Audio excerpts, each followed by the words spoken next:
Hi guys, welcome back to my YouTube channel. Welcome back to Your First Million podcast. On this podcast, I'm sharing my journey to making my first million US dollars. And I'm also sharing stuff about my life, about work, about my experience in general. And at times I will share videos that examine how other millionaires and billionaires made their first $1 million so that we can all learn and hopefully become millionaires, billionaires as well. So if you're watching this video, you have the potential to be a millionaire or even a billionaire. Just remember to hit that subscribe button, hit that like button, hit that share button. Okay? All right. So today, just here, it's Sunday. I'm chilling, having a glass of wine. And I was thinking, what would I want to share today? As future millionaires, I think, okay, credit. Credit is very important if you want to be able to get access to the best terms in terms of loan or access to capital. It's important that you have good credit, whether it be personal credit or business credit. It's really important. So I'm like, okay, let me share this with my future millionaires who are watching this channel. So I got introduced to credit fairly late in the game, like just some years ago when I moved to the US. Because in Jamaica, I wasn't focusing on credit. I wasn't even thinking about credit. Like, it's not something that you're taught about in school, or And so when I moved to America now, I became more aware. I'm like, to get a credit card, I need credit score to get a car, and everything has to do with credit. So that forced me to now start learning about credit and building my credit score. And so the first thing I did was to take out a credit card. And I know a lot of people is like, oh, credit card is bad and stuff, but you have to educate yourself about credit card to use it to your advantage and build your credit. So the first credit card I got was from Discover, and I'm going to put the link below. It's a referral link. You can sign up for a Discover credit card. And my initial limit on the credit card was like $1,500. And of course, it's small because at that time, they didn't know much about me in terms of my ability to pay back a loan if I borrow a loan. And so that's why it's important to get open a credit account or become knowledgeable about credit from early, because this is going to benefit you in the future. And so I got that credit card, and since then I've been learning and building my credit, and at the moment I have a very good credit score. So in America, the credit score will range from around 350 to 850 or something around there. Don't quote me, but it's around from in the 300 range to the 800 range, and you want to be go towards the 800, because that then indicate that you have a very good credit score. And so there are some key things that you have to pay attention to when you're trying to build your credit. First of all, you don't have to pay anyone to help you to build your credit. Just type in it on YouTube. Just do some reading. I am no financial advisor. I'm just sharing my experience, by the way. So these are the things that you have to pay attention to if you want to build a credit.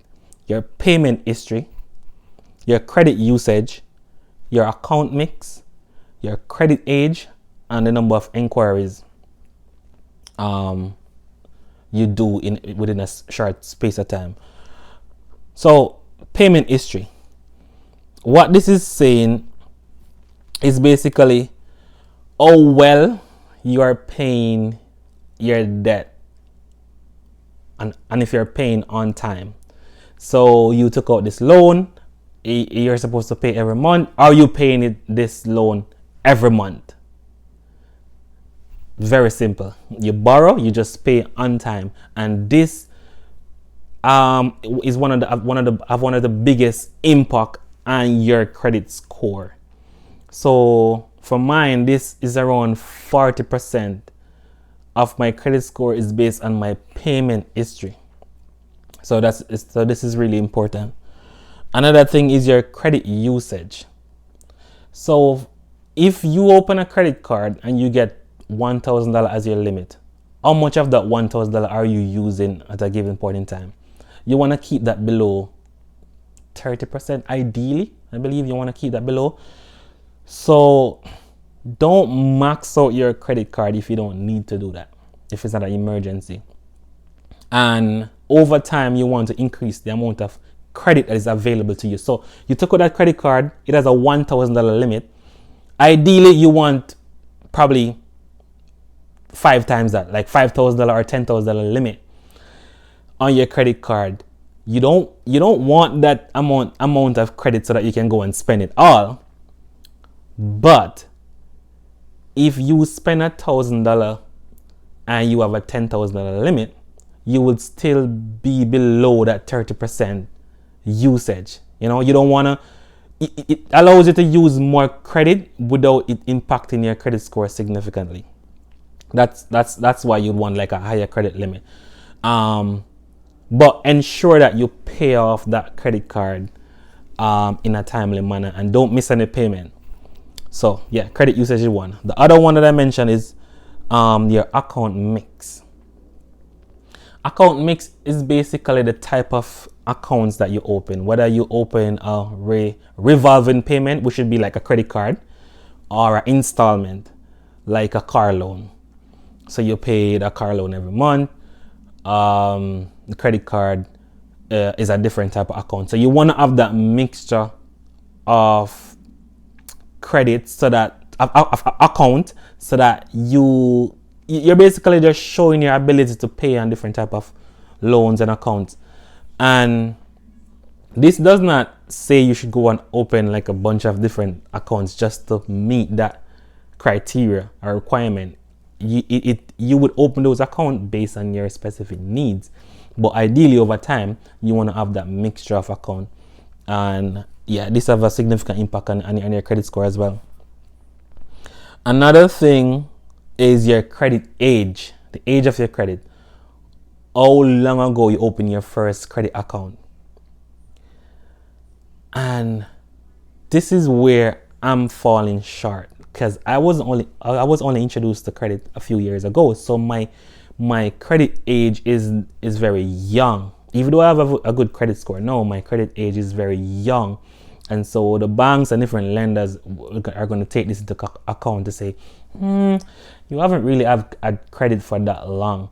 And so that's why it's even important for parents to introduce this to their children, like teach them about credit. Or if they don't know about credit, they can get professional help to teach their children, and also open like a parent control account or like a secure credit card where you have maybe like a $300 limit on the card, and you teach the child how to spend and pay. Like, this is important so that they are introduced very early and they have like good credit history, so that put them in a much better position when they're going to get their first car or to get their first home or whatever, because they would have built up that credit history and they would have a good credit score. They show the bank that they have had loans for a while now, and they have been paying on time and all of those good stuff. And so I feel like we should spend more time teaching our children about credit. Another thing that you want to be mindful of is the number of inquiries. And this basically means how many new account you attempt to open. So if you go to Best Buy, you get a credit card. You go to Home Depot, you open a credit card. Like, you can't have so many inquiries on your account. That's gonna that's gonna drop your credit score as well. So you have to be mindful of that. Don't go open a bunch of accounts that you don't necessarily need. Don't go every store you go to, you take a credit card. Don't do that. The store is gonna tell you all the benefits of the card, but I'm pretty sure that you can do without that card. So just be mindful of that. So again, just to go over the stuff that impact your credit score the most: your payment history, you want to pay on time. Your credit usage, you don't want to max out your credit card, use less than 30% of your credit limit. Your account mix, you want to have a few different type of accounts, revolving and installment type of payments. Your credit age, you want to make sure that you have had loans or credit account for a while now. So it's important to, take out a credit card. It doesn't, like, I know there's this thing about credit cards are bad or whatever, but you have to learn to be responsible and, manage your line of credit well. So it's important that you start very early. And the next thing is number of inquiries. Don't go try to open a bunch of accounts over a short period of time. And so thank you very much for watching. And remember to share, like, subscribe, leave a comment below. Are you building your credit? Or what is your credit journey like? Any tips you want to share about building credit, please leave it below. And take care.